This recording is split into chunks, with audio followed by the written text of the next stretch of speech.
ये केस है 20 साल की दर्शिता का, जो कि कभी सोच भी नहीं सकती थी कि जो इंसान उसे सालों से जानता था वही उसकी जान लेने वाला बनेगा। कर्नाटका के मैसूर डिस्ट्रिक्ट में अगस्त 23, 2025 को बेरिया विलेज के एक छोटे से लॉज में जो हुआ था वो सिर्फ एक मर्डर था, बल्कि एक ऐसी दास्तान है जो दिखाती है कि ऑब्सेशन और बिट्रेयल किसी भी इंसान को मॉन्स्टर बना देता है। दर्शिता सिर्फ 20 साल की एक यंग वुमन थी जो कि कर्नाटका के रूरल एरिया में रहती थी। उसकी लाइफ कॉम्प्लिकेटेड थी, वो मैरिड थी और उसका एक छोटा बच्चा भी था। Her husband he worked abroad trying to provide for her family, लेकिन दर्शिता का दिल कहीं और ही था because she liked someone else. And ये जो कंफ्यूजन था, ये जो उसकी लाइकनेस थी किसी और आदमी के लिए, ये उसकी जिंदगी में एक बहुत बड़ी डार्क लिस्ट लाने वाला था। नाउ दर्शिता की पर्सनैलिटी वैसे तो बहुत ज्यादा केयरिंग और इनोसेंट थी। जो लोग भी उसे जानते थे वो हमेशा यही कहते थे कि दर्शिता बहुत ही ज्यादा फैमिली ओरिएंटेड थी और वो अपने बच्चे की फ्यूचर को लेकर बहुत ही ज्यादा कंसर्न रहती थी। उसके चेहरे पे हमेशा एक स्माइल रहती थी, लेकिन अंदर से वो हमेशा कंफ्यूज थी अपनी रिलेशनशिप को लेकर। वो चाहती थी स्टेबिलिटी, पीस और अपने बच्चे के लिए एक बेटर फ्यूचर। पर दर्शिता के फेथ में कुछ और ही लिखा था और यहाँ एंटर होता है सिद्धाराजू, जो दर्शिता का डिस्टेंट रिलेटिव था। ये दोनों मैसूर डिस्ट्रिक्ट के नेबरिंग एरिया से थे और फैमिली कनेक्शंस के थ्रू उन्होंने बचपन से ही एक दूसरे को जान लिया था।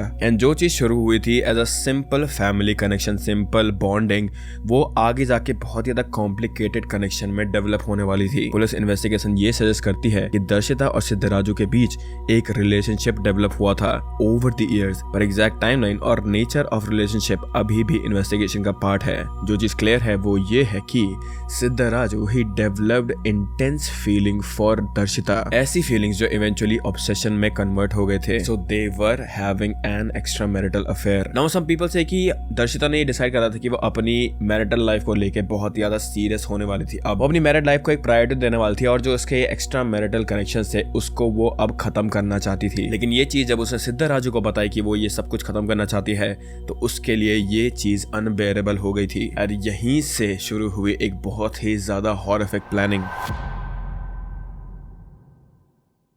सिद्धाराजू was a young man from the same district और वो आउटवर्डली नॉर्मल दिखता था। वो हार्डवेयर रिलेटेड काम में इन्वॉल्व था जो कि लेटर प्रूव होगा crucial for this plan. Family और नेबर्स के अकॉर्डिंग वो एक जनरली बहुत ज्यादा क्वाइट टाइप का इंसान था, पर रिसेंटली लोगों ने उसके अंदर कुछ चेंजेस नोटिस करे थे तो वो बहुत ज्यादा खुश रहने लगा था और वो लोगों से बात भी करने लगा था। पर जब वो दर्शिता से ऑब्सेस था और जब उसे ये चीज रियलाइज हुआ कि दर्शिता अब अपनी मैरिटल लाइफ को ज्यादा प्रायोरिटी देगी और वो उससे डिस्टेंस बना रही है अब, तो ये रिजेक्शन उसके लिए बहुत ही ज्यादा डेविस्टेटिंग था। Instead of accepting this situation उसने डिसाइड किया कि अगर वो उसकी नहीं हो सकती तो वो किसी की भी नहीं हो सकती। और यहाँ से ही सिद्धाराजू ने अपना डार्केस्ट प्लान बनाना शुरू करा था और अपना हार्डवेयर नॉलेज को यूज करके उसने प्रिपेयर किया एक ऐसा वेपन जिससे वो इस केस में ये दिखाना चाहता था कि ये एक एक्सीडेंटल डेथ है। अगस्त 2025 में उसने प्लानिंग फेज स्टार्ट किया। फर्स्ट कंफ्यूजन क्रिएट करने के लिए सिद्धाराजू ने कन्नौर केरला में एक चोरी की। केसी सुमथा के घर से उसने अराउंड 30 तोला सोना और कैश चोरी किया। Now here I'm assuming कि इस चोरी के पीछे उसका मेन रीज़न ये हो सकता है कि केसी सुमति was the mother-in-law of दर्शिता, जिनका घर कल्याण केरला में था। He planned it in a way कि ये ऐसा लगे कि चोरी दर्शिता ने की है और वो उसके बाद गायब हो गई। क्योंकि जब केसी सुमति और सुभाष का भाई सूरज अपने काम से घर वापस आए तो उन्होंने देखा कि उनके घर में चोरी हुई है। They tried to call दर्शिता, जो कि अपने पेरेंट्स से मिलने उनके घर कर्नाटका गई थी, बट उसने कॉल नहीं उठाया और उसके बाद उनको दर्शिता की मौत की खबर मिली। फिर इस चीज के बाद उसने दर्शिता को ये चीज कन्विंस करा कि वो उससे एक फाइनल बार मिलना चाहता है जस्ट फॉर क्लोजर, या फिर वो उससे मिलना चाहता था सिर्फ और सिर्फ चीजें सॉर्ट आउट करने के लिए। दर्शिता जिससे सोचा था कि शायद से ये एक नॉर्मल कन्वर्सेशन होगी, she agreed to this thing. और फिर उन्होंने डिसाइड किया कि सलीग्राम एरिया में, स्पेसिफिकली भेरिया विलेज में, एक लॉज में वो मिलेंगे। I want to make this thing clear है कि एग्जैक्टली अभी पुलिस को भी नहीं पता है कि इन दोनों का ये प्लान बना कैसे था, पर जितने भी यहाँ पे स्पेकुलेशन आए हैं और जितने भी लोकल लोगों ने अपनी स्टेटमेंट्स दी है उनसे यही चीज डिराइव होती है अभी तक। तो दर्शिता थॉट कि यहाँ पे ये सिर्फ बातें करेंगे, बट ये मीटिंग बिल्कुल भी नॉर्मल नहीं थी because Siddharaju he was already prepared. Sources suggest करते हैं कि उसने एक एक्सप्लोसिव डिवाइस रेडी कर रखा था। हार्डवेयर नॉलेज से वो ये जानता था कि एग्जैक्टली ये डेडली वेपन बनाया कैसे जाता है और मोस्ट इम्पोर्टेंटली कैसे स्टेज किया जाएगा कि ये एक एक्सीडेंट है। अगस्त 23, 2025 को जब दर्शिता अपने बच्चे को घर छोड़कर लॉज जाने निकली तो वो ये सोच रही थी कि ये बस एक फाइनल कन्वर्सेशन होगा इन दोनों के बीच में और आज सब कुछ खत्म हो जाएगा। बट एट 2:45 PM भेरिया विलेज के लॉज में जो हुआ वो डिस्क्राइब करना मुश्किल है।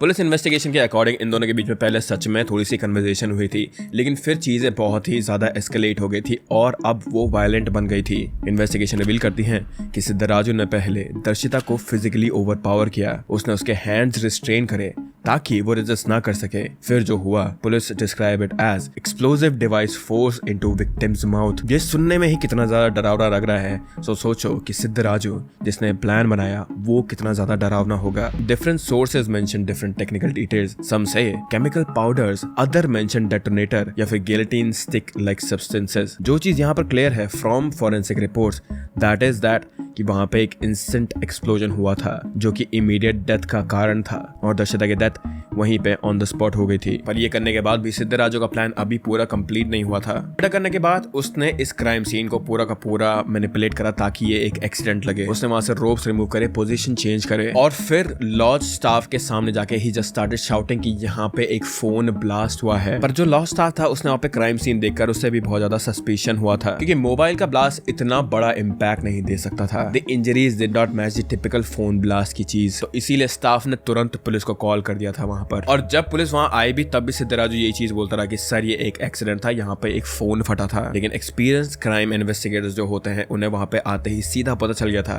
कि यहाँ पे something is seriously wrong. Forensic examination के बाद क्लियर हो गया था कि ये एक pre meditated murder and not an accident. Chemical residue, blast pattern, body positioning सब एविडेंस पॉइंट करते थे टुवर्ड्स द कैलकुलेटेड किलिंग। और फिर धीरे धीरे करके इन्वेस्टिगेशन में असली सच्चाई बाहर आने लगी थी। Siddharaju had planned this weeks in advance. Police ने सिद्धराजू को अरेस्ट कर लिया on the same day. Under interrogation gradually complete story emerge हुई about obsession, control issue and final decision to eliminate Darshita जब उसने रिलेशनशिप एंड करने का फैसला लिया। नाउ जब दर्शिता की फैमिली को इस चीज के बारे में पता चला कि उनकी बेटी को किस हालत में मारा गया था तो उनका रिएक्शन बहुत ही ज्यादा हार्ट ब्रेकिंग था। उसका हस्बैंड जो अब्रॉड में काम करता था उससे पहले यही कहा गया कि your wife died in an accident. लेकिन जब उसे सब कुछ पता चला कि दर्शिता उसके पीठ पीछे क्या कर रही थी और उसे कैसे मारा गया, वो बिल्कुल बोल भी नहीं पा रहा था। और एक छोटा बच्चा जो सिर्फ 2-3 साल का था वो अब बिना माँ के रहेगा पूरी जिंदगी भर। दर्शिता के पेरेंट्स और उसके जितने भी रिलेटिव्स हैं वो अभी भी इस चीज को एक्सेप्ट नहीं कर पा रहे हैं कि उनकी बेटी की मौत इतनी हॉरिफाइंग वे में हुई थी। फैमिली मेंबर्स ने ये भी कहा है कि अगर उन्हें पहले से ही इस रिलेशनशिप की पूरी पिक्चर पता होती तो शायद से दर्शिता के साथ ये होता ही नहीं। पर now it's too late for anything. Community में इस पूरे के पूरे केस को लेकर बहुत ही ज्यादा शॉक वेव टाइप की हो गई है क्योंकि they always saw her as a good person. किसी ने भी ये चीज एक्सपेक्ट नहीं करा था कि दर्शिता एक तो पहला ऐसा काम करेगी, दूसरी चीज उसके साथ ऐसी चीज होगी। नाउ करंट स्टेटस के अकॉर्डिंग सिद्धराजू पुलिस कस्टडी में है और केस कोर्ट प्रोसीडिंग्स के लिए प्रिपेयर हो रहा है। मल्टीपल सीरियस चार्जेस फेस कर रहा है वो, जैसे कि